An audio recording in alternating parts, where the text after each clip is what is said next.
All right, well, it's taken like 3 days for us to figure out a time that we can connect and actually talk to each other rather than just me talking into a microphone and then John sort of doing the donut thing where he does a little bit before and a little bit after. But we have connected. It is Friday. This is section 1904. Yes, I am still in Spain. I have absolutely no idea where I am. And I mean that, like literally, I have no idea where I am. I'm looking out of a hotel window. There's a body of water out there, and I don't know what body of water that is. So I'm going to have to learn a little bit about this geography. But John, it is good to talk with you. Thank you so much. You've been doing a lot of the heavy lifting on this podcast. So do appreciate all that you've been doing back in San Diego to make sure that we're up and running. This is going to be quick for me today because there's a much more interesting person for you to listen to. And it's not my wife, but it is Dylan from Letters to AJ, who's going to join us again here on Section 1904. So I'm psyched to listen to that. Stoked. Yeah, kind of got caught. Looking forward to that. That's going to be the majority of this podcast. But we did want to connect and catch up. And thank you so much. When I woke up this morning, John, your text was the first text that I saw. Yes. You sent me the clip of Mike Breen with a double bang as the Knicks eliminate the Detroit Pistons. It's always a great day when you get to start with a double bang, isn't it? Well, and I was actually mad because when I saw, like right before I sent that to you, I saw it, the Blue Sky post from Awful Announcing with the clip of it, and I was mad because my wife put on the game. I was taking my daughter something, and she's a Knicks fan, so she put the game on, and she put it on the national TNT broadcast, and I forgot that, especially during the first round, the teams still do their local broadcast. And since it wasn't on ESPN, that's where Breen was. Breen was on MSG. And I saw it and I was like, I could have watched that with Mike Breen. That would have been so much better. We had Ian Eagle just yelling random things that didn't make any sense. At one point, Asar Thompson dunked the ball and Ian Eagle yells out, "That's a man's dunk. That's a man's dunk." And I'm like, what is he doing?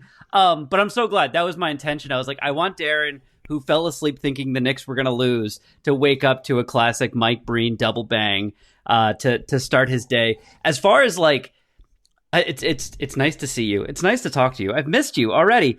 And as far as getting our schedules lined up, you just showed me outside of your window. And maybe this is because you keep sending me pictures of your balcony from Sitges, which now I can pronounce, where you were previously, and you're sending them to me at like 7, 8 in the morning, and it's daytime. So I'm at like, my brain's like, oh, it's 7, 8 in the morning there too.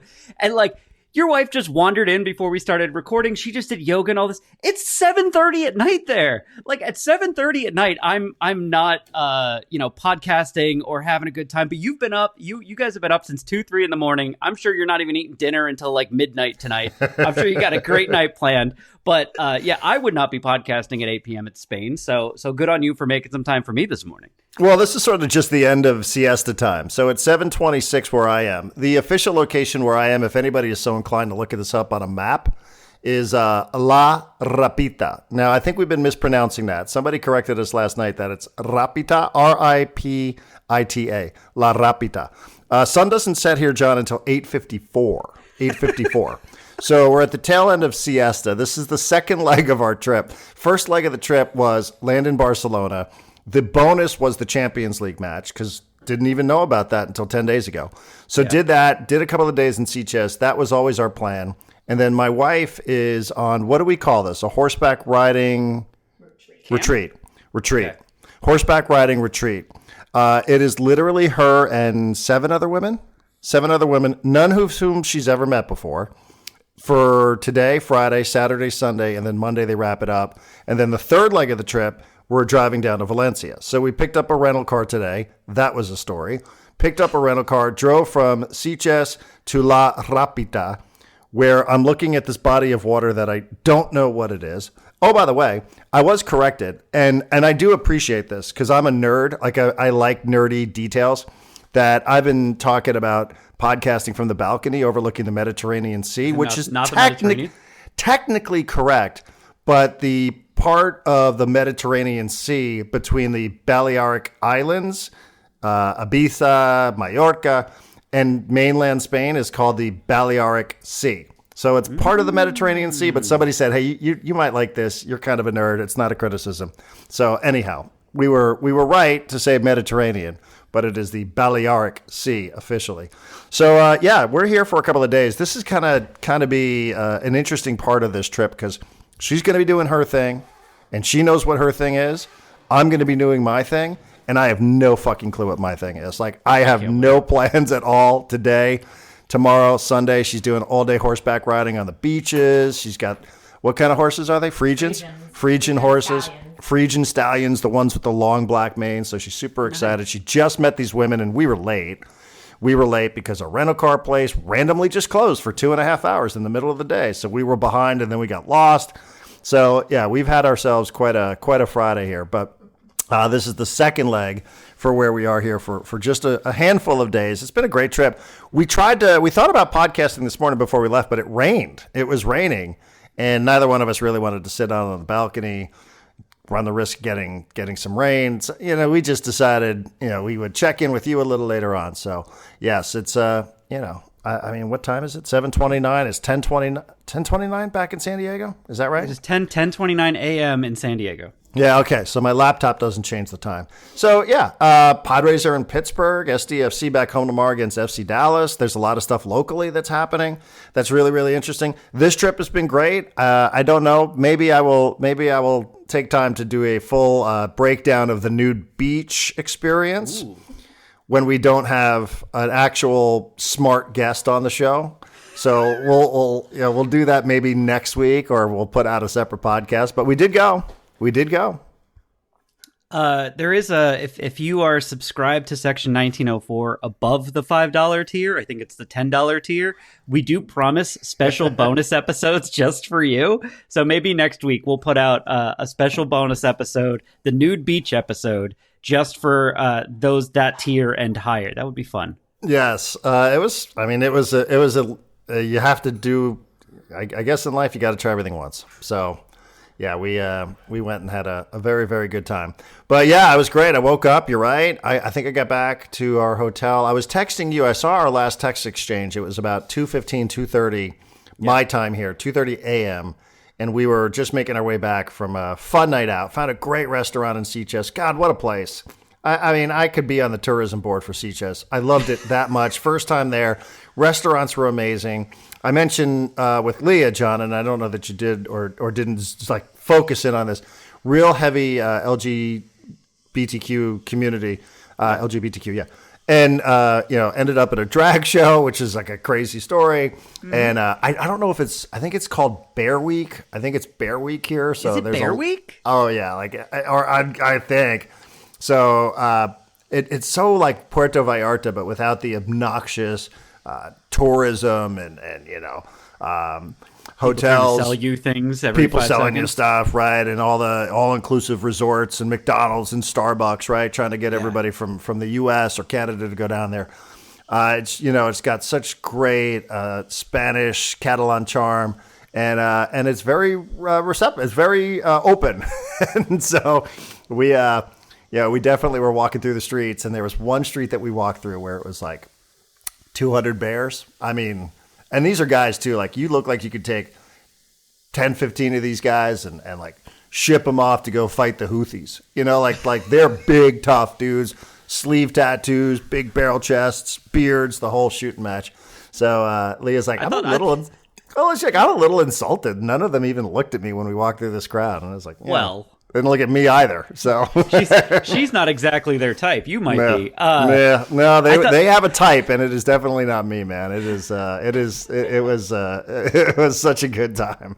But I thought you were going to say you can take 10 or 15 of them and start an NFL team. Like, you could do that too. Not go fight the Houthis. Oh, like you would definitely take like 15 of these guys, like in any fight anywhere, and they're all like big, like Eastern European beard dudes. Big. I don't know. It was a great time. So, so the NBA and that was fun. But I did kind of bail. I was like, man, the Knicks had a lead early in this game 6. And then I saw it was tied at halftime, or they were losing by 3 at halftime. And I had a decision, and I was like, should I? And Leah actually said, put the game on. If you want to watch the second half of the game, put it on. And, I thought about it, and you and I were texting, and I don't think either one of us were optimistic that the Knicks were going to have this amazing night with the Jalen Brunson three. It didn't look great, and you and I were even talking about how great a Game 7 at Madison Square Garden could be. So I had that in my mind, and I was pleasantly surprised when I woke up today that we got a double bang from Mike Breen, man. That was good stuff. The Knicks are one of the worst teams to watch. Like, just aesthetically, it's terrible. I listen to this is the time of year where I subscribe to the Bill Simmons podcast and listen to it because he just does one every night that recaps like the playoff action that night. And even he was like, this Knicks offense is just Brunson's gonna ISO and get your hands ready in case he doesn't shoot. And he's like, that's it. And he's screaming because he's like, the pick and rolls with him and Cat work so well. They work so well. And the Knicks just refuse to do it. And there's no ball movement. It's just not an aesthetically pleasing team at all to watch. It's exhausting. It's exhausting. And their series against the Celtics, look, I hate the Celtics. I hate the Celtics more than I hate any other NBA team, including the Lakers and the Mavericks, who I'm maybe a fan of. And I'm going to be rooting very hard for the Knicks, for you, for my wife, because I hate the Celtics. They're just a brutal team to watch. Meanwhile, my Clippers looked wonderful in beating the Nuggets and forcing a Game 7 in Denver, which, like, Game 7s in Denver is like the opposite of Game 7 in the Garden. Like, I hate it because like you just know by the end it's just going to be determined by like who still has legs under them and who's died. Yeah. I mean, that's, it's funny because I think when you get to this time of the year when it's the NBA, we were talking about this here where I am. We were talking about it for soccer, how the defenders for Barcelona are just worn down because they play so much. And in the NBA, I know we always talk about load management, and it's a huge topic that we can shelve for a different day. But, it's such a true statement about, who has the most bodies left standing at any end of season is, a decent bet to go ahead and win a title. It's something that all these teams are facing. Like, you just see people starting to drop like flies. So, Game 7 in Denver, you're right. Who even knows? I couldn't even possibly guess or predict which way that's going to go. But I would like the home team. Without a Game 7 in Denver on Saturday, we were set up for a Saturday with no NBA action. And so I'm very excited that there's actually going to be a game on Saturday now. Yeah. And who knows what's going to happen this weekend in Pittsburgh with the Padres. I mean, I did look at the weather, and it's supposed to rain all weekend long because it's Pittsburgh, and, it always is shitty in Pittsburgh. So, this is a tricky one. This is like you got to be a pro to go ahead. It's easy to look at the standings and be like, Pittsburgh sucks. Padres are good. Padres found a little bit of their mojo. Maybe they're going to get some players back this week. But you just came off 2 against San Francisco. You got the Yankees up next. You're going to have to go to Pittsburgh, which is just like a terrible, terrible place to play baseball. Nobody goes to these games. They're averaging like 16,000. The weather's probably going to keep even more people away. And they're not throwing Skeens, but they're throwing not their number 1, but their number 2 and their number 3. I think I have that right. So they're not throwing nobodies out there. And I know like 2 and 3 in Pittsburgh is different than 2 and 3, let's say, in, San Diego. But, they're not bad pitchers. And like, I'll leave it to Dylan to talk about the matchups and such. But, it's just a tricky thing because there's not going to be any reason for motivation in Pittsburgh, especially with the Yankees coming up next, right? Like, you just beat San Francisco, and like you're facing some good pitchers. So this is one, hey, I hope we don't talk about this on Monday, but take your 2 wins. Hopefully they can pick up 2 wins and move on and go play at Yankee Stadium. Yeah, I'm keeping an eye on it for a couple of reasons. And one of them is that if they have a really good series in Pittsburgh, like they win 2 or 3, they sweep, and they just look good, right? They look like kind of the team we just saw against the Giants or the team we saw earlier in the season. That's like they're always on base and the pitching's good and the defense is making plays. And then they go to New York and they do like the same thing against the Yankees. Like at that point, if I was Luis Ariza's agent, I would just park my car in front of AJ Preller's house and be like, I'm here. Like, you're not going anywhere until you talk to me, and we're doing this right now. Because Ariz has, like, I know the man got a concussion and he was gone and all that, but like he came back and they were all of a sudden the same team they were before he left. And there's like a little bit of like profar to him where like even like AC was telling stories about like, he'd show up in the clubhouse and all of a sudden the mood would change, right? Like even when he was concussed, he'd walk in and everybody's like, hey, it's Luis. And then like he got back in the lineup and everyone's like happy and they're making contact and they're having good at bats again. And I said something on yesterday's podcast, not the thing I did with Bill Hanstock, but after the conversation with you and Leah, where I said, like, if this is going to be the identity of the team, we're going to have a bunch of contact hitters and there's going to be a lot of action and we're going to be a lot of, we don't necessarily need to be high on base. We're just going to have, high batting average, high pitch counts in our at-bats, all that stuff. Like the identity might actually be tied to Luis Arraez more than they realize. And that's just that would be a very fortuitous thing for him and his agent. And it's going to be really funny to me if it's like, oh, that part of the season where we were scared and they were losing and they were really bad. The problem wasn't actually all of the injuries combined. And Dylan actually wrote about this on Letters to AJ, and he was like, it was all of the injuries combined. But like if Luis Arraez comes back and all of a sudden the vibes are just good and people are hitting good again and everything, they start winning again, like that's going to be a really interesting thing in someone's walk year basically into free agency. I don't want this to sound as shitty as it might, but I actually thought when Luis Arraez was concussed, it's like, I wonder if this would be a good time to approach him about an extension. Like, right? I know you don't know, but like, I was just saying, like the same way that they showed that they cared about Yu Darvish as a human being last year when he was going through all the off-field stuff, show him that you're interested. Not just, I'm not trying to say you're getting him at a discount, but you might be getting him. You might have approached him at a time where it's like, hey, like this guy, like there's a little. There's some uncertainty there, right? Yeah, that's a we don't need you to come back right away, guy. Yeah, like, we want you to know, like, we're in your corner. Like, we've got your back. I thought that would have been and that's not any insight. That's just an opinion that I'm sort of burping up here. But, you say that about Arraez, too, like about the energy and about Profar. And, you'll talk about this, and we talked about this with Dylan, is, these are the unquantifiables. These are the things that you can't find at Baseball Reference. When I talk about being in a shitty ballpark, not a shitty ballpark, but a shitty environment where the fans hate their owner. Somebody almost died in this park a couple of days ago. Did you see that video of this guy falling? They're doing horrible things to their club legends. They took down the Roberto Clemente sign. They didn't even tell his family because they could put up some advertising. Like, it's a bad scene in Pittsburgh. Like, it's a rough scene. They want them to sell the team. They're not getting anybody to come to the games. You need guys like Luis Arraez to like get the energy up. And I know people will be like, hey, these guys get paid an absolute fortune. They should be playing baseball and motivating themselves. You're right.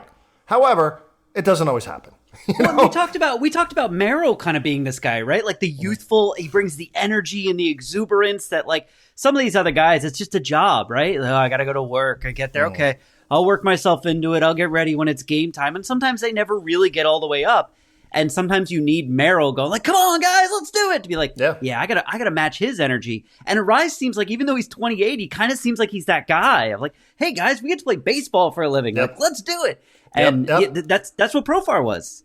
Yep. And I told like a smaller version of this with Ben Higgins. But I remember in 2010, without a doubt, AT&T Park in San Francisco was the ballpark in Major League Baseball. It is today what Petco Park is. And it's okay to say that. Like, it just wasn't that way at Petco Park in 2010. It just wasn't. I was there for all those games, and people might be newer to the pods or whatever. But, it was a new ballpark, and it still had the new car smell, but it wasn't a destination. It wasn't an environment, I mean, even the fans have changed there. Like, it's been a great success story what's happened at Petco Park. But in 2010, that was San Francisco. Marty and I used to be like, let's go to San Francisco because it's better to watch a baseball game there. They had younger fans. It was a party. They were outfield, right? Like everything. It's not the same. COVID, team isn't any good. San Francisco's, for a lot of people just decided to move out of San Francisco. So, it's a confluence of events. But, and I always remember this because I remember, and I don't remember if it was Bochy or Flam, but I was probably in the coach's room with them before a game or after a game. And they just lost. And they're like, our players like live on the energy of our ballpark. And like, sometimes it's tough for them to, like they went on to win the World Series now. But he's like, sometimes we go into some of these other environments and it's not great. And, he wasn't being like, hey, this place sucks. And that, not his point. He's just saying like the energy is different. Our guys thrive on the energy. And when you play in front of 42,000 people every night, like the Padres do, and then you go to fucking Pittsburgh and you sit through however many rain delays and you have the Yankees upcoming where you're like, oh, that's going to be great. You could understand like it's a good, that's why the series is interesting. Like it's a good mental test for the team. But Can I leave you with one thing? Because we're probably about to wrap up here. Yeah. So talked with Bill Hanstock yesterday for about an hour about sports media and wrestling and Taylor Swift. And then we ended and we were just chatting, catching up because I worked with Bill 10 years ago. And I knew, I don't know if a lot of people know this. If you follow him on social media, you probably do. He's a big Giants fan, lifetime San Francisco Giants fan. And so I was like, hey, there's this 2 games and how your Giants doing, blah, blah, blah. And Bill said the craziest thing to me. Bill said, I love the Padres. And I was like, what? And he's like, I love them. He was like, best uniforms in baseball, best colors in baseball. He's like, Tatis is exactly the kind of superstar that I want to root for. He's like, I love your ballpark. He's like, I own a sand pinstripe Tatis jersey. And I was like, aren't you a Giants fan? And he's like, yeah. And he's like, and I wish that I could just push that aside and be like, I'm a Padres fan now because that's how much I love the Padres. He's like, I'm stuck with the Giants for the rest of my life. He's like, my son and my wife are Dodger fans. He's like, I'm not joining them. I'm not joining the Padres. I'm stuck with the Giants. He's like, but I like the Padres more than any other team outside of the one I'm stuck with. And I just there was a moment where I flashed back to 15 years ago and I was like, no Giants fan in their right mind in 2010 would have been like, man, I love the Padres. Yeah. It's just a different world. Yeah, I mean they've completely reversed roles, right? Because it was Lincecum and Kane, and Brian Wilson was this goofy reliever with the long beard, and I know what's his name? Aubrey Hoff is completely gone side, but Panda, right? There was personalities there. There was a lot.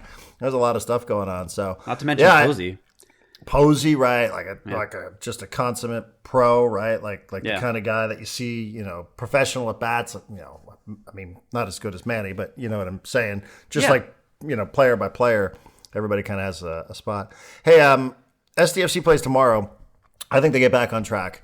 I do. Yeah, I've been thinking about it. The 3 losses, the one in Colorado was just sort of hey, they fought all the way up until the final whistle.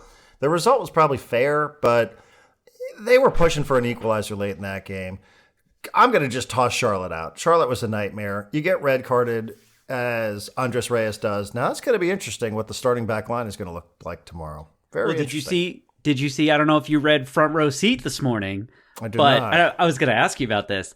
There was a report in the Union Tribune that Andres Reyes has a lower leg injury and it doesn't sound like he's likely to play. And it sounded like it was a kind of last minute. Well, no, he can't play because his legs hurt. And I was kind of reading between the lines going I think he still has some work to get out of the doghouse. I think he's got to get himself in tip top shape and be the guy giving the max effort at practice for a couple weeks before Mikey Varas is willing to trust him again. That's what I got from it. But I don't know if you have heard or know of anything different. It seemed a little bit like we gave him a shot and it blew up really bad, so bad that it almost sunk the team for a game or two, and he's got to earn his way back. Yeah, and this is now a story worth following. Yeah, I'm looking at it now. Reyes up for his setback. I think they gave him an opportunity. Listen, he was eligible to play the 2 previous games and they didn't get him in. Yeah. And you can say this is about Reyes or the decision making. That's certainly all fair. But then they put him into the starting 11, and it was an absolute. It was just a howler. So, yeah, I don't know. I heard fitness was kind of a deal with him. That maybe he wasn't in the best shape. But I'm not there, and the injury stuff. You always hate to say that somebody's jaking it, but I understand why you think it. I do understand why you think it. But I just do. I was thinking about even the game against RSL this past weekend. Mental mistake backline, cleaned it up, Willie Camato. But you only got here in February. Penalty kick, as I said earlier, it's a mystery to me. I don't mean to keep moaning on about this. And then the third goal. Someone explained it. They were in the comments on Section 1904. There was someone else, an MLS commentator or something, who went through and said it wasn't that he made his body bigger. It's that his arms and his hands made a motion towards the ball. And they said the fact that his hands and his arms made a motion towards the ball is why they made the distinction that almost he didn't really reach out for it. His head probably moved an inch, but they said his hands moved an inch towards the ball as opposed to away from the. It's kind of like the baseball thing, like you got hit by a pitch, but did you try and get out of the way type of thing. Yeah, I mean, I just don't know how you can determine that on the replay that they were showing on Apple TV Plus. I'm sorry, it just wasn't there. I also saw the Cholos hired a new manager today, and John, you will get a kick out of this because you, like me, like super nerdy stuff. I do. So they just announced this on social media today, and I will save this for another one. Number one, the name Loco Abreu. Loco. It's already great. His nickname is El Loco. And here's a paragraph from his Wikipedia page. Abreu is best known for holding the record, having played for 32 different clubs in 11 different countries during a career that spanned 26 years. I didn't know much about him. My buddy Eric Gomez is like, oh, I like this hire. He sent me a message on WhatsApp earlier today. And I was like, I don't know much about Loco Abreu, but I looked up his Wikipedia page. I mean, I don't know. You just here. I won't even go through all the teams. I was going to do that initially, but we're going too long. Just go to Loco Abreu's Wikipedia page and look at all the teams this guy played for from 1995 to 2021. I mean, it's like you'd think it's a misprint because he's played for so many teams, but 32 teams, 11 different countries, 26-year career. So, oh my God, welcome to the area. Yeah. Oh my God. I know. Isn't that amazing? That's the most. I was like, this has got to be a misprint, right? Like, this can't be. I'm trying to figure out how many of these he was at for more than like a year or two. It seems like there's only one. He was at Botafogo for like 3 years, but every other one, it's like a year, 2 years, a year, 2 years. It actually, like, as an outsider looking in who knows almost nothing about it, reminds me a little bit of who was their manager the year that they won, like very early on? The famous guy. El Turco, Antonio Mohamed. Yes, and it's vaguely reminiscent because he's a crazy person, right? Or acted like a crazy person. Yeah. I was like, it's gonna be interesting. That is an amazing career. I mean, I just can't even imagine what life has been like moving around this much. From 1995, 32 teams in 26 years. What has life been like for this guy? Wait, I have one to add. Because you didn't click on the thing that says personal life, which I'm going to read right now. Abreu's son, Diego, played for Mexico at the under-16 level. Great. From October 2019 to August 2020, he hosted Trato Hecho, the Uruguayan version of Deal or No Deal. What a character they got. This is an amazing hire from Club Tijuana. I mean, I hated when they got rid of Juan Carlos Osorio, but I must admit, if you're going to replace Juan Carlos with anybody, why not bring in El Loco? All right, coming up, Dylan, letters to AJ. You're about to get a lot smarter. We did our best to make you dumber. Dylan will make you a lot smarter. That's next.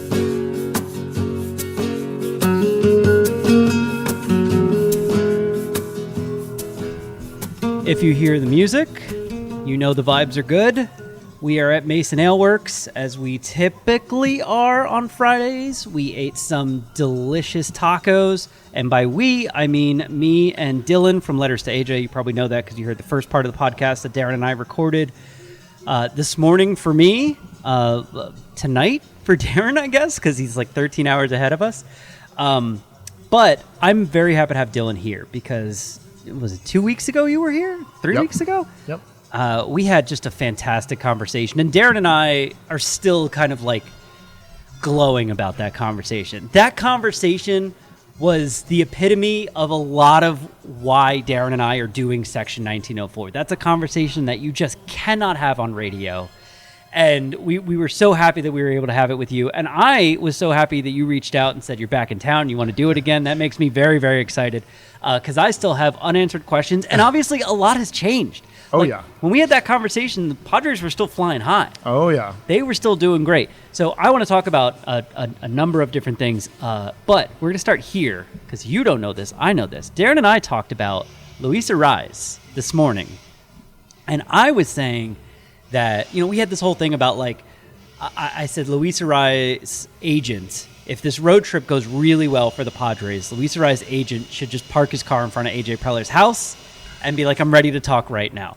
Because the vibes have shifted so much and the style of play has shifted back to that identity of we're going to make contact. We're going to have good at bats. We're not going to swing for the fences. We're going to play team baseball. We're going to be, hell for pitchers, a havoc on the base pass. We're going to play good defense. Like, all of that seemed to come back when Arise came back. And look, Jason Hayward came back too. He's hitting like shit. Made a great catch. I think I was there. I don't remember. Was he in foul ground or was he was like hugging the line, right? It was going to drop fair. That was going to be game changing. Yeah.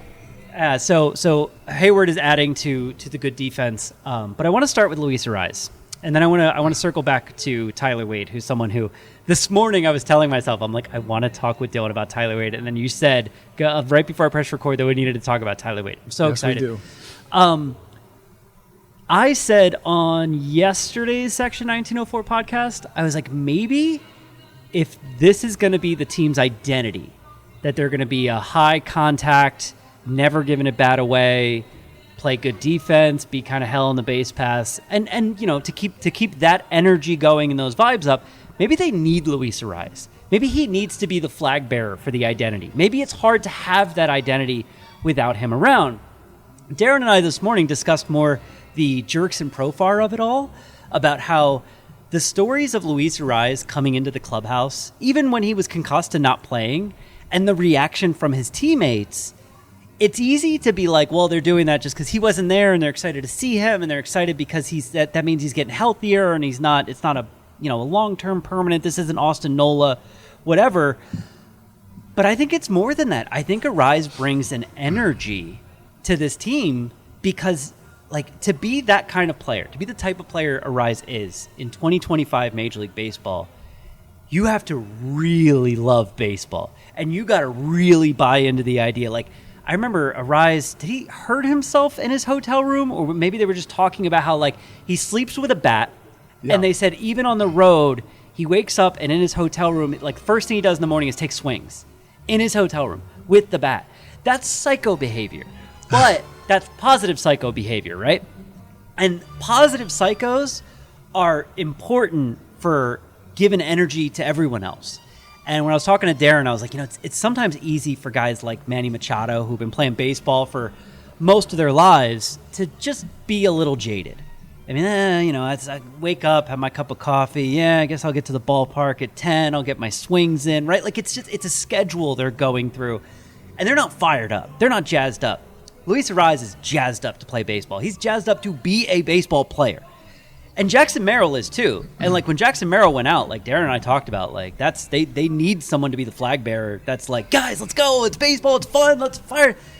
And Darren was talking about the game, which starts in 2 hours. And he's like, they're going to be in Pittsburgh. The guy fell off the railing. The Pirates hate their owner. They removed the Roberto Clemente sign. The team is bad. He's like, there's not going to be any energy in that building.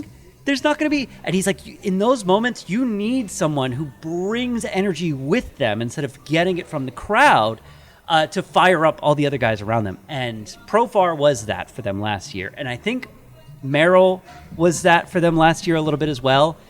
And I think Arise is a little bit that. And so just having that back, you can see everyone playing a little better. The vibes are a little bit better. They're expecting better outcomes. And they're following his lead of every at-bat is important. Don't throw away a pitch. If you make contact, that's the most important thing. You have almost stopped me to say a million things. I'm going to stop talking now. So I have been enjoying hearing this description because I think you just nailed it. Yeah. So I'm going to try to add on to that if I can. Go for it.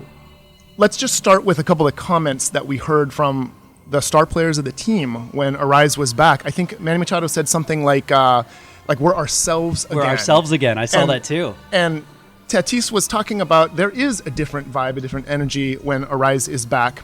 And this is the stuff that, there's no way you're going to quantify this. And that's why it's easy to hand wave it away, say this is all nonsense. But without being able to quantify it, maybe we can frame it in a way where we can talk about how it's plausible that there is something there. So we tend to think of these athletes as very privileged, living these incredible lives. Lots of money, they're playing a child's game as a profession, it's so fun. But if you think about it as a job, and you think about it from the lens of, humans can normalize any experience if that's your day-to-day. Right. That excitement, that intrinsic excitement, it may wear off a bit. And what I think about is the concept of burnout. So if you think about burnout in a normal job, what is it? It's essentially the mismatch between responsibility and the agency you have to meet that responsibility. You got too much work, you can't get through it in a normal work day, you're working overtime, or you just can't do well enough to live up to your own standards. Yeah. If you think about burnout in Major League Baseball, it's a game, but it is one of the hardest games in the world. Everyone that you're playing against is trying to make you fail. Well, also, and not to interrupt you, but I'm going to quote you. And I even went to one of my friends yesterday and quoted you at him. And he said he had heard this in the last year too, so maybe you and him heard it from the same place. You said to me the other day when we were sitting at Bottle Rocket that the number of players that had appeared in Major League Baseball, and I looked this up, it was 20,800. It would not even fill up Petco Park by half. Mm-hmm. So to be at that level, you have to give it your all, right? Absolutely. If you're just oh, my life is great, I play a child's game, blah, blah, blah. This is, some players kind of fade out this way. Will Myers always had some rumblings about look, he rolls in after playing 18 holes of golf, and he's a good time and he's a great guy. But he's not waking up every day going, how do I make myself a better baseball player today because I'm at the elite level, I'm one of the 20,000, and I have to stay at this elite level because the smallest bit of drop-off, and I can't compete here anymore. Absolutely. So you have to find ways to maintain that focus. Focus is a skill. Yes. And focus is affected by your external environment. So during the regular season, these guys are playing 3 games every 4 days. They're traveling constantly. Their schedules continuously disrupted. They're away from their families. They're away from for most of the day, away from hobbies that might bring them joy. Some people can't sleep in hotel rooms too, by the way. Oh yeah. There are all these stressors that undoubtedly affect your emotional state. Undoubtedly. And what we know at a physiologic level is that emotion-laden states, excitement, confidence, or anxiety, feeling depressed, feeling burned out, these have measurable physiologic effects. They affect your cortisol level, they affect your dopamine level, they affect your adrenaline level. And this affects things like reaction time, motor control, perception, and what you can bring yourself to do to make yourself better. And even though we can't quantify that, there just can be no doubt that having a personality like Luis Arraez that normalizes a joy for the game, is a joy to be around, and oh, by the way, works so hard, has to have a positive effect on the rest of that team. There's value there. There's a ton of value there. And, there's already people saying this about Merrill, and it's wrong to do so, but, there's also the fan. A lot of times you'll hear this about players, he was playing with the idea of, someday I'm going to be super rich, right? I'm going to sign a $300 million contract. And then when they do it, it's well, then what's your motivation, right? What's Manny Machado's motivation? Does he wake up saying, I really, really, really want to win a ring? Did he? No, 2019, the Dodgers did not win a ring. Or 2018? 2017? When was he with the Dodgers? 2018. It was the year against was it the Astros? Not much of a Dodgers fan, so I don't remember. I think it was 2018, because I think 2019 was his first year with the Padres, and 2020 was the shortened year. Yeah, you're right. Yeah, because that was Tatis's first year. That's right. Anyway, what was I saying? Do you remember? Machado with the Dodgers. Machado. So, at that point, he's with the Dodgers, and he's still, getting arbitration deals and whatever. He hasn't had the big contract, and that's his motivation. And then he gets to San Diego, and it's oh, well, I made the money. Was that his motivation? Does he have to come up with new ones now? How does he get out of bed with fire and energy and focus to get better, right? At that point, you're just competitive. It's just natural. And he's also in his 30s. He's feeling pain every day. I'm Baseball sure. is a hard lifestyle. But Arraez hasn't gotten that big deal yet. But also some of these guys, Profar, kind of got a big-ish deal with the Braves. But some of these guys, and Merrill got his big deal, and people are oh, he gets his big deal, he immediately gets hurt, he doesn't want to play. And it's I don't think that's it. I don't think he's Anthony Rendon. I think he's really hurt. And he seems like the type of guy who, to your point about Machado, Merrill's what, 21? 22? He's a little older now. 23? Isn't he 22? Is he 22, and Tatis is 26. 26. I should have these things in front of me. Actually, I do. Hold on. No, because Jackson Merrill's on the DL, so he's not on this list. Doesn't matter. Yeah, just having that person who brings energy that other people can feed off of, right? And Darren talked about how, I think he had talked with Bochy when Bochy was manager of the Giants and they were winning World Series, and their home ballpark was a sellout every game. It was loud. It was a party. And Darren was like, look, Petco Park is maybe that now, but it wasn't that then. And he said he talked to Bochy, and Bochy was like, look, our guys really feed off the energy of our home ballpark, but sometimes you go on the road and these ballparks don't have energy, and our guys can't find it. And it's like having that guy that gets everyone else excited, everyone else energized that you can feed off of is important, and it's really important to have multiples of those guys, right? So that's why I'm starting to think Arise is more important than just the stats. Right? Well, you hear his teammates saying this, and I would say, ignore what they're saying at your own peril. They're giving their honest opinion that they feel like there's something different when he's there. And like you were saying, so much of success at this level has to do with your preparation off the field, the things you do with your life off the field, the ways you keep yourself accountable. And when you've got teammates that are, raising the waterline of what it means to work hard and are keeping it light and fun, that's going to translate at some degree, unquantifiable or not, to success. Yeah, as long as it's authentic, right? And there's a whole, me and Darren talk constantly about authenticity and how if someone's going to feed off your energy, it can only happen if your energy is authentic, right? And Merrill, he's one of those guys who loves baseball. The Arise sleeping with his baseball bat. I don't think that's a PR thing. I think the guy just really loves baseball and is really excited at the prospect of I could be great at this. I could make a ton of money for my family with this, but also I get to play a child's game, right? It's just a perspective that, maybe someday wears off. But for right now, I used to say when I was doing Padres Hot Tub with Craig about, some of the teams 4 or 5 years ago, I was like, I really wish they just had a rookie. Just a rookie who was just excited to be there so that everyone else could kind of look at it and be like, you know what, it is exciting to be here. And instead they had, especially the 2023 team, which is a lot of veteran guys. And, they were there and they were trying to win. And I think they were confident that they would do some winning.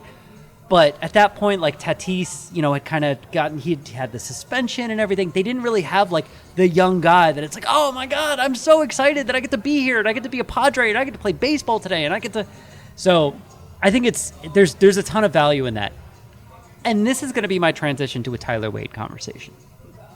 Because I've been avoiding this conversation for a number of reasons. One, if everyone's healthy, I don't know where the hell this guy fits in. However, there is value in having a super utility player who can 100%. Who can in theory play every outfield spot, almost every infield spot. So why don't I try to answer that? Because I think I have an answer for that. Let's go. I think, and this is absolutely not meant to be in any way a pejorative to Wade, but his spot on a contending team is off the bench, but not in the traditional sense of I'm at the end of the bench because I don't have what it takes to make it. His spot is to be on the bench and come off the bench very frequently. Yeah, play 5 days a week, 4 days a week. Playing any position that needs a day off. Yep. Playing anytime there is a favorable situation, because Wade, he's a very platoon-heavy guy, but he's a credible major league starter when he's up against a right-handed starting pitcher that's not, Paul Skeens. He can contribute meaningfully. So I think his spot on the team is on the bench, but very rarely literally on the bench, coming off of it all the time, anytime the team needs a day off at third base, shortstop, second base. I don't know if you saw this, but I think it was the 5th inning or something. There was a high, towering fly ball to center field that Tatis was under, and Wade came sprinting in and called him off. My guy. And that is fundamentally sound. Center fielder, that's the captain of the entire field. He can call off any other player. You hear the center fielder say something, you back up. And this is Tyler Wade filling in as a center fielder, but understanding his role and jumping right into it and playing with confidence. And there is value in that. I think last year we called him essentially a floor raiser. And that's the thing is, 162 game season, there are going to be holes that need to be filled. And when you don't have someone on the end of your bench that can fill those holes, the bottom can fall out of the productivity of your lineup, and Wade can stop so many different holes from just plummeting the performance of the lineup. So I think, to just, to put it right on the nose here, I think his spot on this roster is Yuli Gurriel's spot. Well, and Yuli Gurriel got DFA'd. Yes, he did, and that was literally.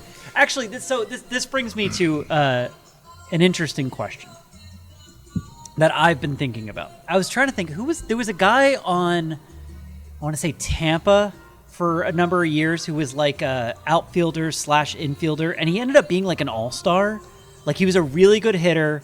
And I think he bounced back and forth between like center field and second base mostly, but he would play the other spots, and it almost didn't matter where they played him. His defense was good at every place, and he offered good hitting.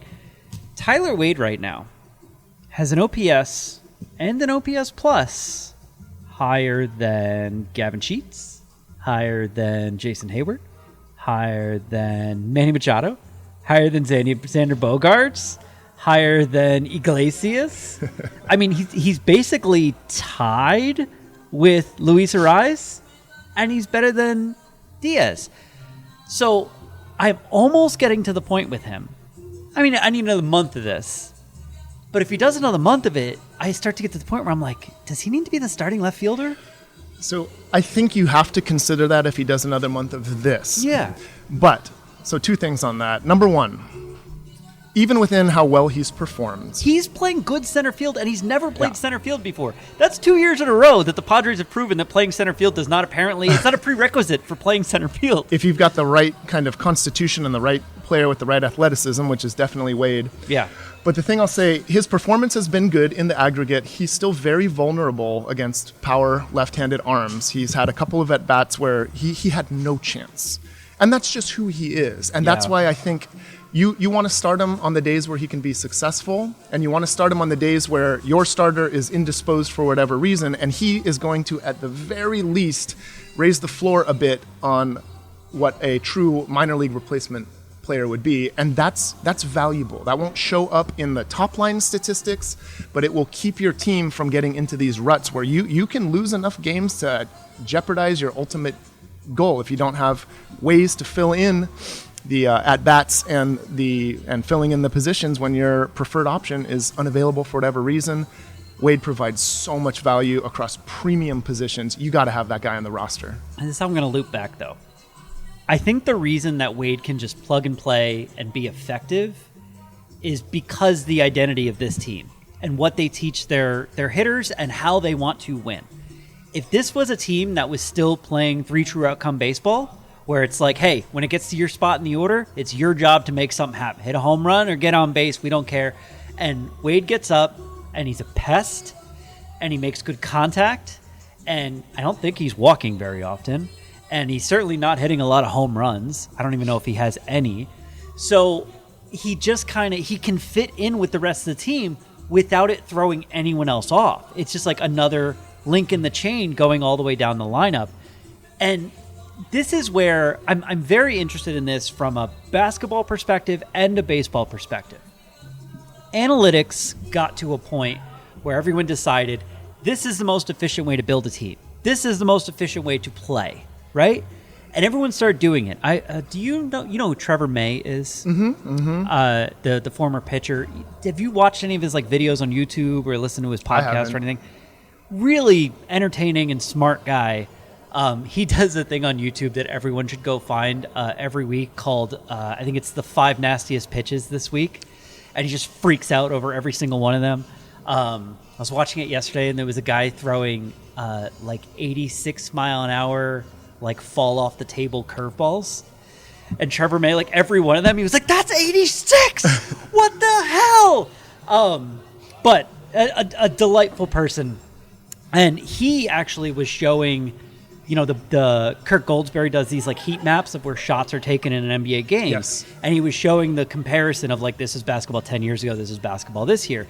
And you look at them, and this year it's every shot is in the paint or a 3. Yeah. That's it. There's no mid-range shots. And 10 years ago, 15 years ago, there's tons of mid-range shots, right?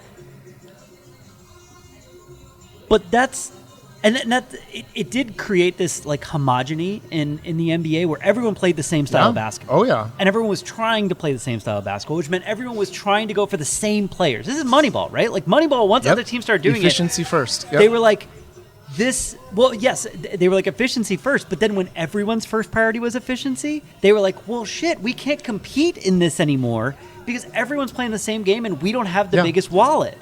And like, if you're all trying to play the same game, you know who wins? The Dodgers. Yes. So now you're seeing baseball teams and basketball teams zig a little bit, or I guess zag a little bit, where everyone else is zigging. And I feel like the Padres are leaning into that a little bit, and there's other teams leaning into it, where it's like, why can't we win with pitching and defense and contact? Well, let me see if I can reconcile that for you, and let's bring Luis Arraez into that, because if we're honest, he's such a delightful guy, but he's a controversial player, right? There are people that straight up think he's bad. This is why I'm planting my flag. And I think I didn't look it up this morning, but I think his WAR for the season is still 0 or something like that. It is 0.2 if you go by Baseball Reference. Oh, hey, all right, in the black, great. That's still probably not going to get him any MVP votes. I mean, Xander Bogaerts also 0.2. Okay, that's good framing. Yeah. But I think the way I reconcile it is this. Sometimes you're playing a large sample size game, and sometimes you're playing a small sample size game. So let me put that into NBA terms first, since that's where we started. So, threes and layups, those are very, very efficient shots, and you should try to get them when you can. And for the majority of the game, you can try to get that every possession. But we both know when you're in the playoffs and you're in the last seconds and you're playing a playoff level basketball, you're not going to get wide open threes. You're not going to get easy layups. The game is who can win with a tough two. And that's a terribly inefficient shot in a large sample size game. You don't want to be taking tough twos. But being good at that in the small sample size game can win you games at the end of a game. The analogy in baseball is, let's just go back to Wednesday's game. We just saw a really competitive game against the Giants. So bottom of the fifth, I think it was Jose Iglesias comes up with, bases loaded but 2 outs. And he didn't put it into play with a good exit velocity. Yeah. But he put it into play. Is that the one that went like a foot towards third base? So that's, he hit that ball, maybe it went 10 feet. Maybe. But he got on base and it scored a run. He did. And that's luck, right? That's luck, for sure, that's luck. But you have to create the opportunity. So let's juxtapose that to the very next inning, or the very next half inning, which was the top of the sixth. You had Matt Chapman come up with with runners in scoring position, Giants trying to come back. Yep. And he struck out. Yeah. Ended the inning. Yeah. Those runners are erased. Right, because he didn't create the opportunity. And then you go to the bottom of the sixth, and you have, I think this one was Luis Arraez comes up with 2 outs and a runner on second or a runner on third. Anyways, runner in scoring position. And he put the ball in play. Yeah. And he drove in the run. Was that the triple? It was the triple. It was the triple. Yeah. He didn't strike out. The next, I think then the next big opportunity for the Giants, they closed the gap a bit. They got some home runs. I think I never believed they were Matt Chapman had a runner on second in the top of the 8th. He struck out again. Yeah. Ends the inning. It was a rough game for him. So we're in this ecosystem where, strikeouts in advanced analytics are treated just like outs on balls in play. Yeah. And there's a certain rationale to that. They're both outs, right? Yeah. But it's interesting to think about the value of contact in that specific situation, trying to keep a rally going. Yeah. 2 outs, doesn't matter how many runners you have on base, they're all erased if you make an out. There's no such thing as a productive out. So making contact, you can't say it's more valuable because of a productive out.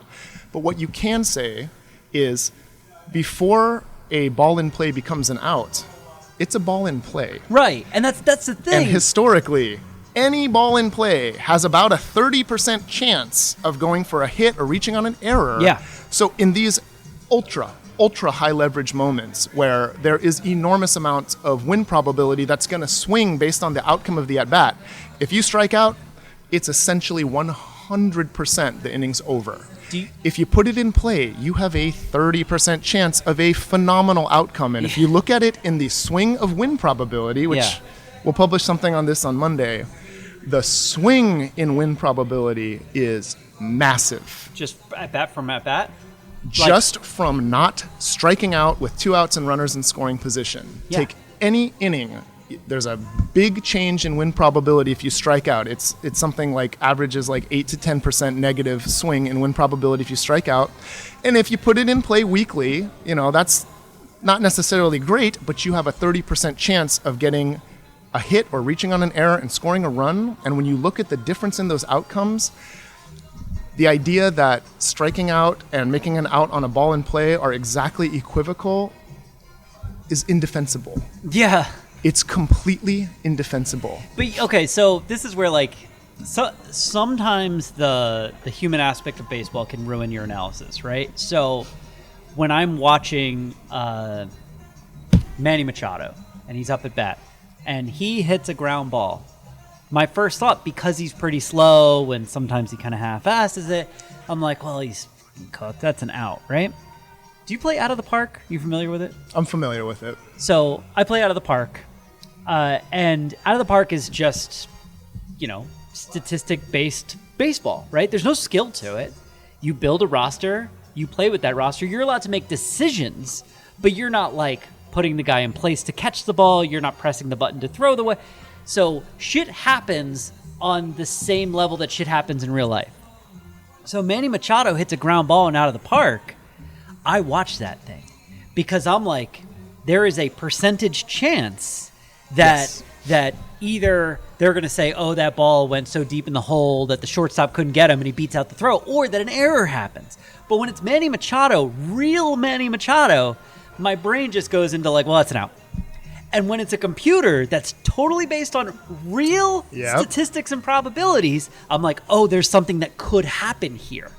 And it's just I feel like the weight of our expectations, both positively and negatively, sometimes lead people to believe that a Manny Machado ground ball is not worth anything. That's exactly right. And, that's the way that we think. We don't always slow down and think through things totally rationally. We use heuristics. We use, we're conditioned to think ground balls are terrible because, over the long term they are. You don't want to be hitting a ground ball every time. Yeah. But there are certain small sample size games, there's 2 strikes and 2 outs late in the game with runners in scoring position and the score's close, where a ground ball relative to a strikeout is actually a phenomenally good outcome. Yeah, it's much better. It's much better, and you actually have a 30% chance of a massive swing in win probability.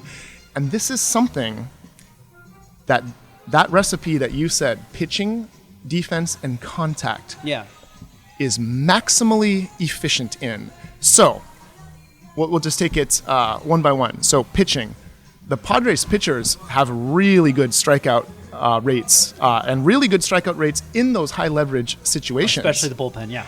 The Padres defense, it's taken some hits, but it's pretty good, which means some of those balls in play that could fall for hits, they're not going to fall for hits when there's a good defense. Yeah, we're not talking about you, Xander Bogaerts. The other people. But the third thing, just making contact, that's been really de-emphasized. That's been really derided by the top level analytics. It's a zag.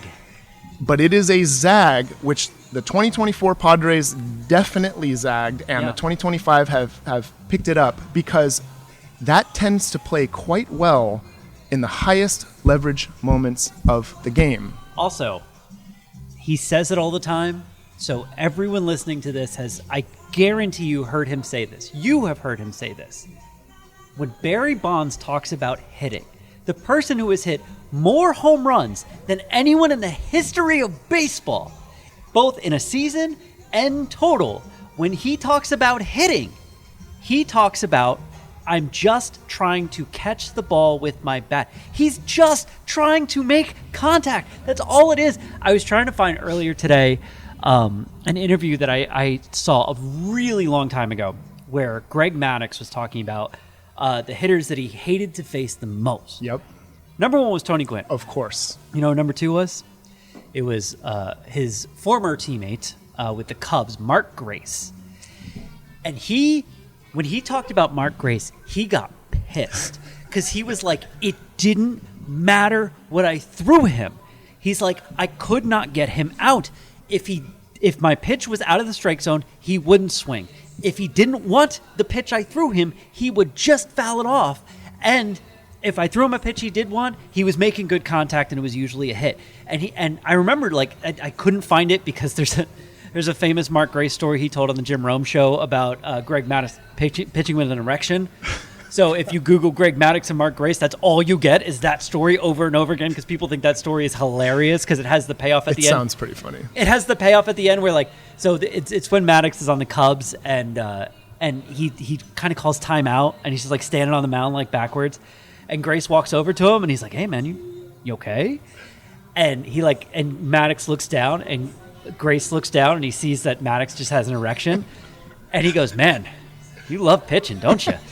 So that story comes up but I swear to God, I saw this thing, and Maddux was like, it got to the point with him where I was just like, what pitch do I have that has the most movement? And he's like, and I would take it and I would dig my fingernails in as far as I could, and I just tried to throw it down the middle of the strike zone and went, maybe he'll top it. And he was like, that was my best chance with him. And like, again, the hitters that pitchers fear the most are not really the guys who hit like 40 home runs. It's the guys that they're like, it's going to take me like 12 pitches to get this guy out. Well, let me bring it back to what we mentioned briefly in the beginning, the idea of burnout. Yeah. You have too much responsibility, not enough agency to meet it. Yeah. So the reason why professional hitters and professional pitchers are always talking about these contact hitters as good hitters is because there's a matter of agency there. So why is Maddux so frustrated facing Tony Gwynn and Mark Grace when the advanced analytics say that, those aren't, better hitters than Barry Bonds? Well, it's because he is powerless. The agency in those at-bats accrues to the batter. Yeah. And when you talk about, when you hear teammates of Arise talk about him, they always talk about the great at-bats he takes. Now, from a strictly analytical framework, he's criticized for his at-bats. He swings too much. He doesn't take enough pitches. But he puts the ball in play.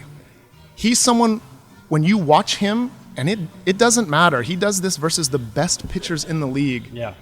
He gets the ball in play. His strikeout rate is something completely absurd, like 4%. And when you've experienced the challenge of being, a major league hitter, and especially somebody that, is striking out the normal, 20 to 30% of the time, you're experiencing constant frustration. A constant loss of agency, even if you're mixing in a home run and a hard hit from time to time. Do you want to know what it is this year? What is it? 1.9%. That is absurd. That is absurd. And I mean, it was 4% last year. It was 5% the year before. It's 1.9 right now. This is a guy that gives his teammates an example of, look, you can be successful. I would find it interesting to see what his teammates' strikeout rates are compared to his? Not compared to his, but compared to their own in years prior. Tatis's has gone down significantly, but that's also because he's adjusted his swing and his head moves less and his body moves less, so he's seeing the pitch clearer. Yeah. But yeah, I mean, you can see him have. This is the other thing about him being around, not just his energy. You can see him having a positive effect on the other guys, right? Like, I wouldn't be surprised if Tyler Wade someday was like, yeah, like Luis taught me this trick of just like, hey, like. Here's the thing about Luis Ariz. Do you think that there's a pitch in the world that he's afraid of? Absolutely not. Like, I'm sure that there are guys. Jason Hayward is like, I don't want to face, a 101 mile an hour fastball.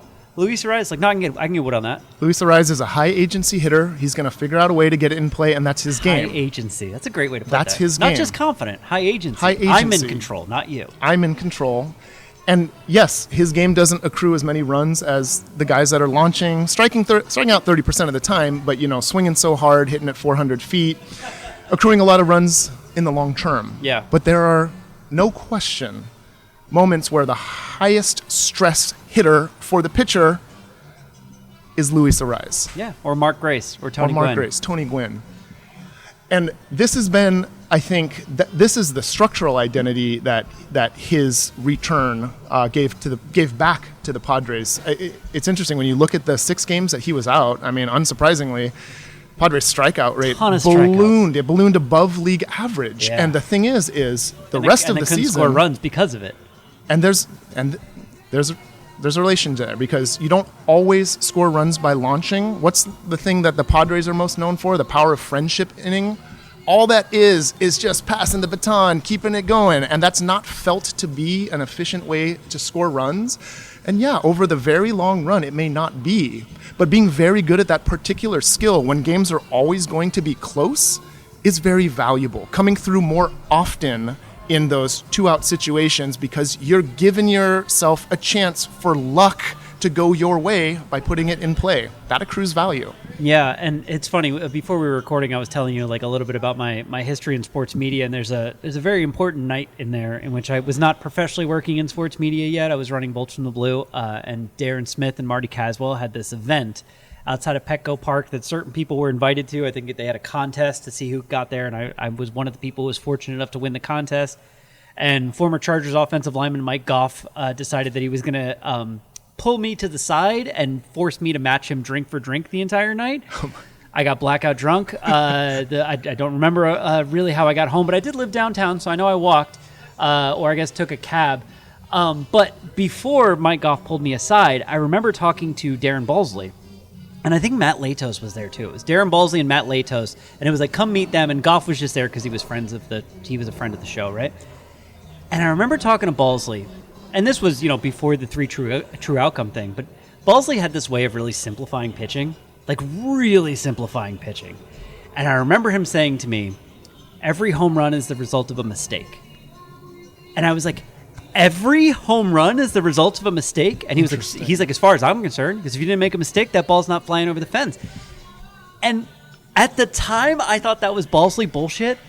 Do you know how hard it is to hit a home run? It's really fucking hard to hit. So hard. It's hard to hit a home run in batting practice for professionals. It's so hard. So if you are telling pitchers, like in the three true outcome thing, it's basically, like you said, the pitcher has all the agency. If I don't make a mistake, the worst that's going to happen here is I'm going to walk him.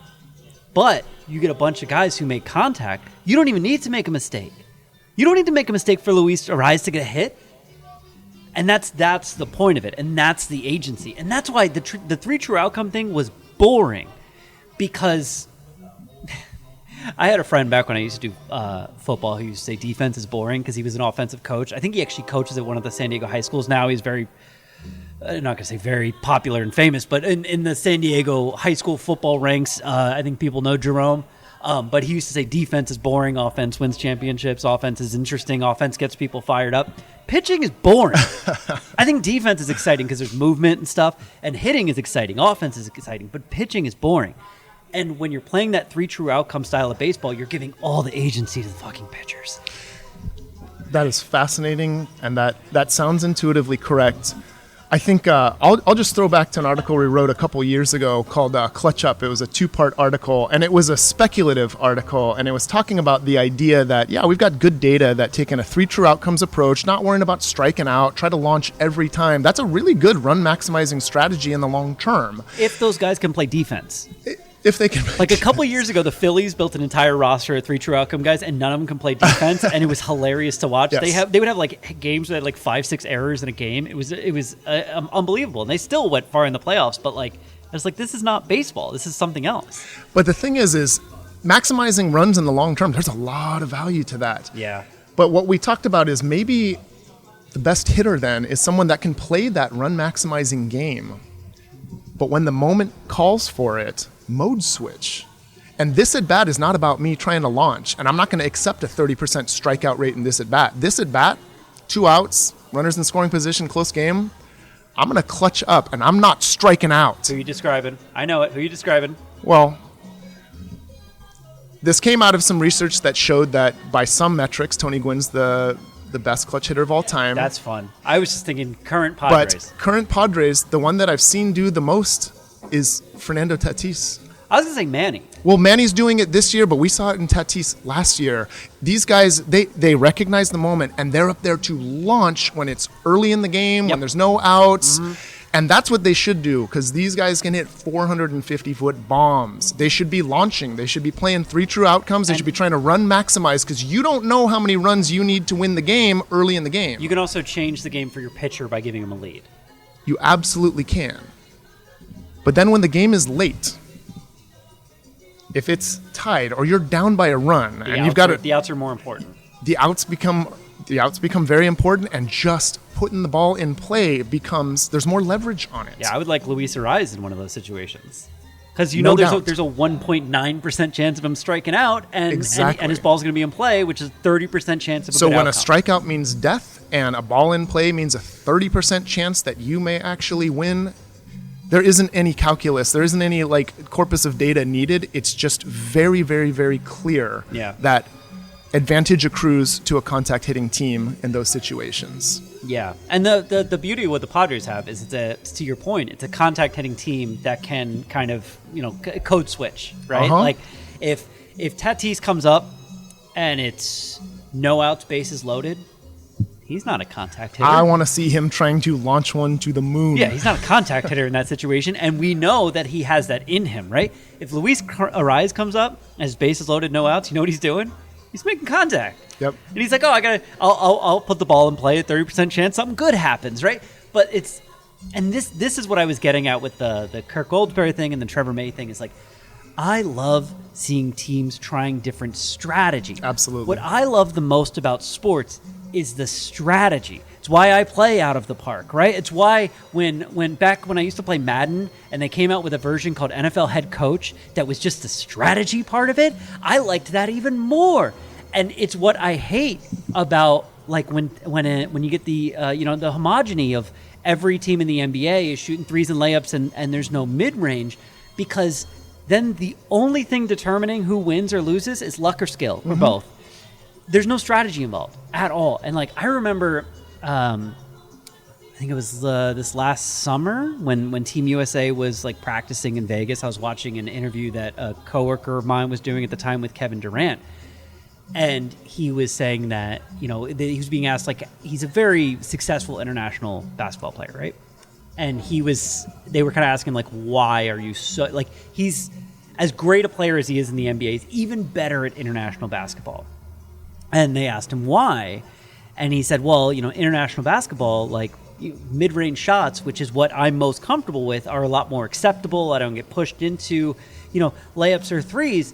Amazing. But he said, but the other side of that is, he's the part that they, we never really talk about is he's when you play international basketball, they understand how to defend you in the mid-range. He was what I like about the NBA is that in the playoffs, I know that if I pull up mid-range, this guy's going to be spooked because I started driving and he thought I was going to the hoop.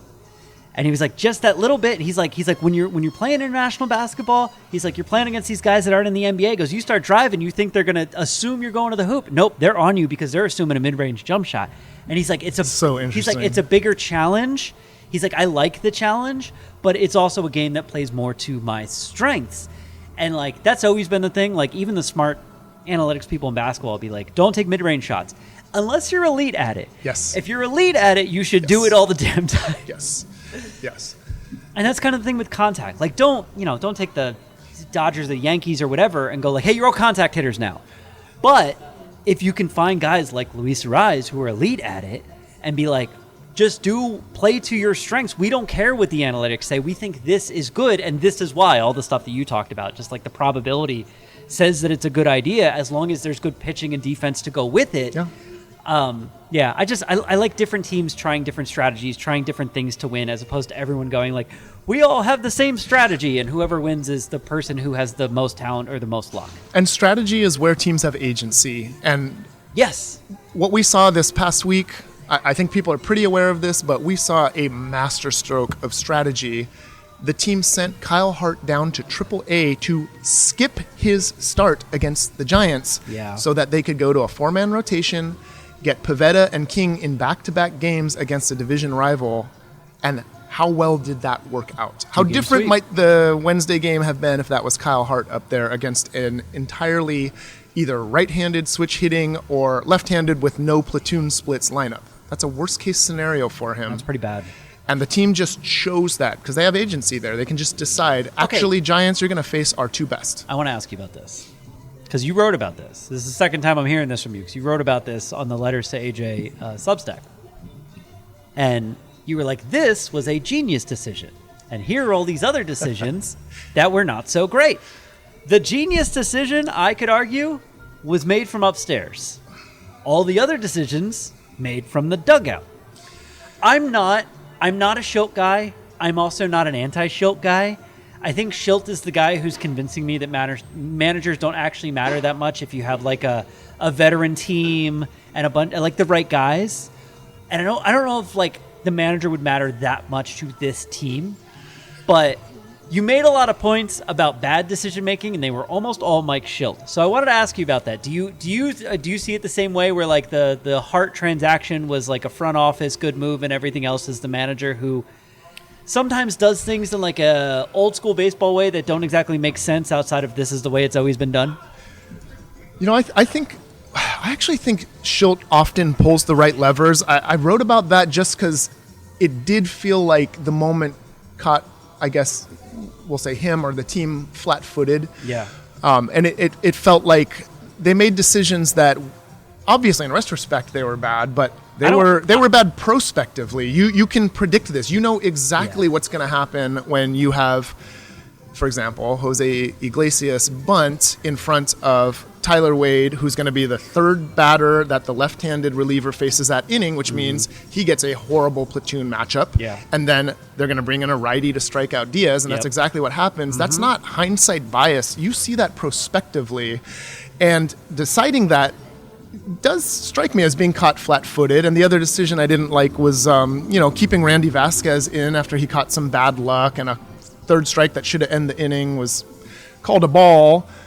And the inning unraveled, and the winning run was scored. But there was so many indicators that was kind of predictable, and that felt like he got caught flat-footed. But I think he kind of pressed all the right buttons in the two games versus the Giants. He got Pivetta out at exactly the right time, the right moment. I like how he's managing the bullpen. And, like, you could say, like, the bullpen kind of manages itself, right? You know who's pitching the 9th, the 8th, the 7th. But I think he's done a really good job of, like, when to bring them in. And, like, the Vasquez thing, I don't want to defend him, but, like, so I read Phil Jackson wrote a book in it was supposed to be his final year as the Lakers coach, that he retired, then he came back. But he wrote a book about that year, and he explained a lot of his philosophies about basketball and coaching and everything. And one of the ones that I didn't hate was talking about difference between regular season and playoffs and everything. And he was like, during the season, especially the first part of the season, he's like, sometimes I just try stuff to see how guys react, right? And he's like, when things are going bad, and, normally I would call the timeout because, I don't want to let this game get away. He's like, I kind of want to see, like, how's this team react if things are going bad and I don't?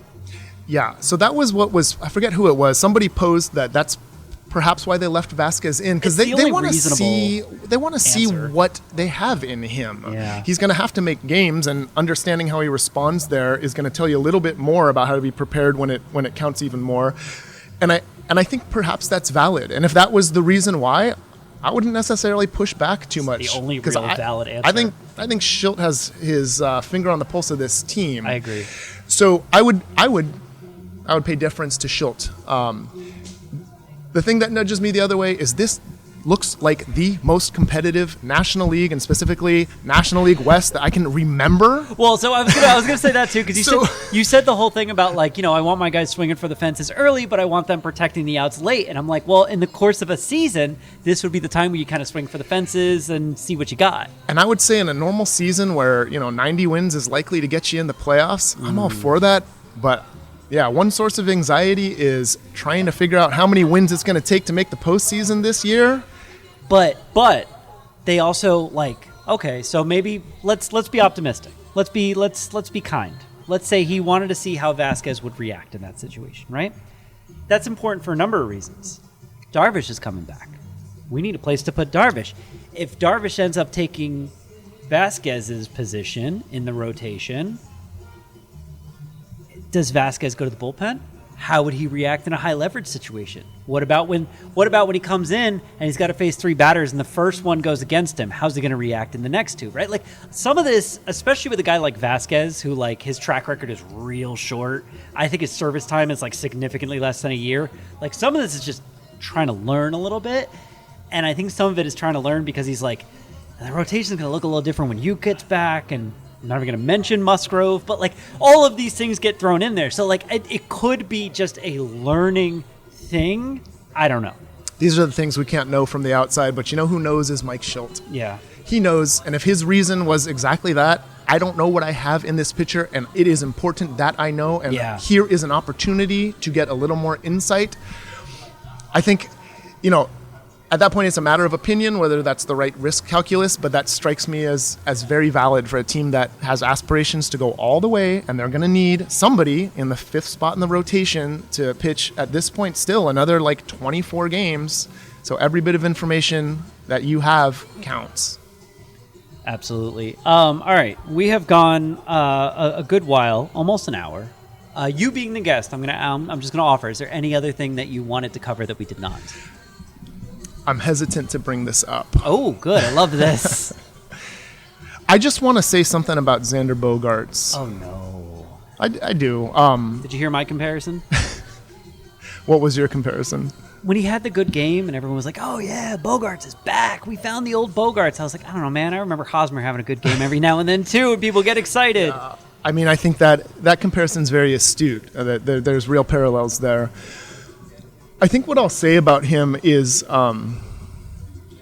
every bit of analysis of Xander Bogaerts is coming through the lens of comparing him to his contract. And I think it's pretty likely that he's not going to provide market value for that contract. But I think I'll make 2 points about that. The first one is obvious. I think a lot of people have made this point. You don't need him to play like a $200 million player for the team to be successful. So it's not a death knell for the Padres if he's not going to live up dollar for dollar to that contract. But the framing that I wanted to put on it, which is this is a little bit less baseball analytic and more just having to do with the history of this particular team, which is, I think you and I grew up at a similar time. We still remember quotes like starts with a 4. We remember that feeling of starts with a 4, Jesus.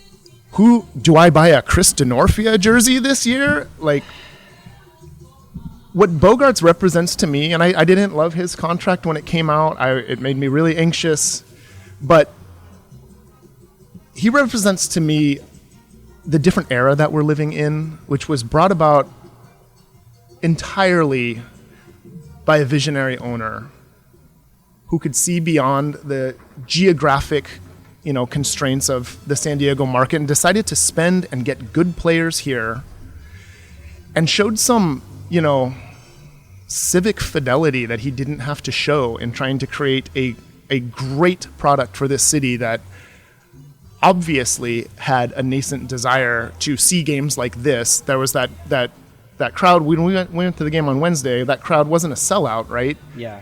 But I think after the game, there was some whatever the Giants equivalent to the Divine Sports Gospel is, had like a clip where he's like, oh, the fans were treating it like their World Series. And It's like, you know what? He probably thinks that because he still has the impression of the San Diego Padres from the early 2000s or whatever. Yeah, 10, and he doesn't 20 years realize ago. that to us, we're like, oh, shoot, it's not a sellout today. This crowd is not quite as big as we're used to. Yeah. But to him, he's like, look at how crazy this crowd is. Everybody's going nuts. It's their World Series. And it's like, no, this has actually just become an incredible baseball town. Yep. And there's an incredible product on the field, and that didn't come about by accident. And that ramps up the pressure on someone like Bogaerts. It does. But what he represents to me is, that's a luxury contract. That's a contract that came about because Peter Seidler was trying to do something for us. And so, like it or not, I'm in Xander's corner, and I am not expecting him to live up dollar for dollar to that contract, but he doesn't have to be to carry out the vision that was the reason that he got that contract. He just has to be good enough, and he's been good enough.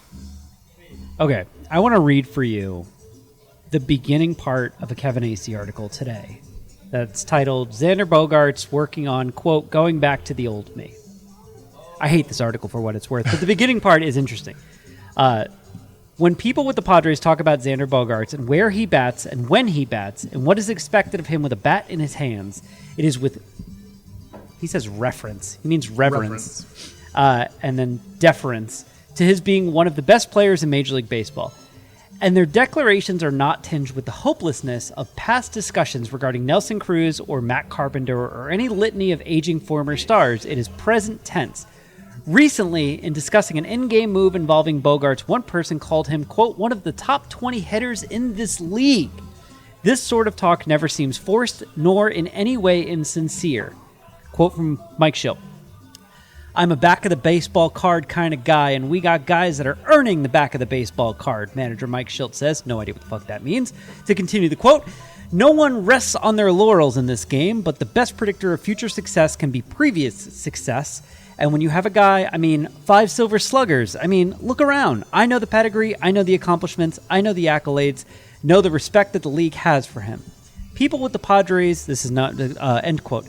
People with the Padres present his credentials as compelling and current fact, or maybe it is merely the fact that they need it to be fact. Bogaerts is not some Cruz or Carpenter flyer. He's making $25 million this year, and the next, and the one after that, and 6 more after that. Like, it goes on, and it gets really stupid at a certain point, but, he's not wrong that the level of performance we're getting, you can say, the man is not his contract, he's his performance, right? But $25 million a year is money that the team can't spend on other good baseball players. Right. So it matters. And if he was making $1 million a year, which Nelson Cruz was, I don't remember how much Matt Carpenter was making, but it wasn't that much more, $6 million. That's so different than a guy taking up $25 million a year. It is, and there's a big opportunity cost there, and that's frustrating. Yeah. But I think what we've seen is that despite the inability to live up, dollar for dollar to that contract, this can still be a winning team with him as a big part of it. And I'm glad that the team's getting healthy, because I do think we saw pressing when he was thrust into, hitting second, hitting fourth, trying to step up for the team and not finding that performance. I think he's still pressing.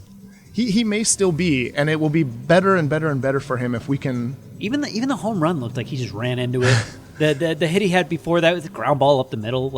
I don't see him making contact on the sweet spot of the bat and being like, that's what I was trying to do. I don't see it either, and he may be at a point in his career where he needs to reinvent himself and find what he can do to be successful. So to help this team carry out its true mission, which is not to get value on contracts, but it's to win a World Series. You should go read this article. I guess everyone should go read this article because it has a lot of Xander talking about he's had multiple different swings over his career. And there's a guy with the Padres now who's one of their offensive coordinators or whatever, who I guess was his AA swing coach with the Red Sox. I think it's Victor Rodriguez. And maybe it is. And he was like, he helped me find my major league swing, and he'll help me find it again.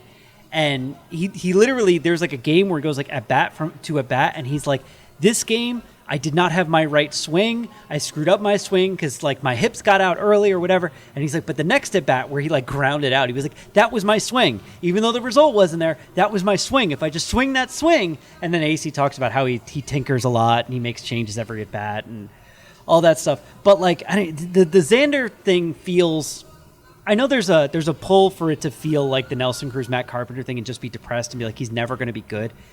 To me, it feels a little bit more like he's just wandering through a forest trying to find himself, right? And I think that's what the AC thing kind of gets at, is there's a chance that Xander Bogaerts, the player that they thought they were getting, is still in there somewhere. That's what we all hope and should hope. I guess what I would say is, if that player's not in there, that's not a death knell for the Padres' ambitions. Right, because they're not a team that's built on our superstars will carry us. They're a team that's built on we're going to give the pitcher 9 difficult at-bats every time through the lineup, and that's much more sustainable, especially if those people can play defense. Also, again, not talking about you, Xander Bogaerts. All right, Dylan, thank you so much for your time. We are now at an hour, so this podcast with you and Darren Smith and me in both places will be about an hour and a half, and I hope people enjoy it all weekend long. It will not be dated, I think, by the Pittsburgh Pirates series, which Darren seemed to think there was going to be some rain outs or rain delays. He was looking at the weather, saying a lot of rain in Pittsburgh this weekend.